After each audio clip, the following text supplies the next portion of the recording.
Қап-қара айдардай ирек түнді, үйіме қатал уақыт сүйреп кірді. Шам жақтым, соқ көзін қадап маған, сумаңдап, қалтары стол билеп тұрды.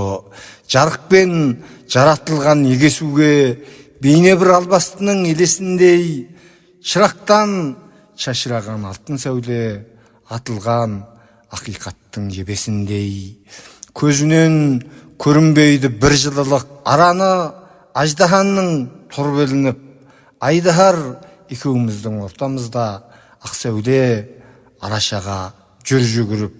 Әзірге білемін ғой мен есімді, соншама бұл құбыжық неге сірді.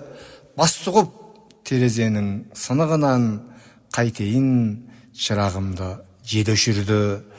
Батқаны терезенің шағылғаны, ақтаңы ақиқаттың табылмады.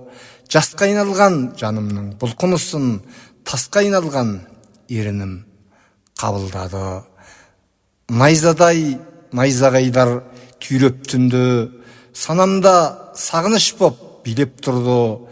Дәриға қараңғыда қалған ақын, жарықтан басқа сірә сүймек кімді.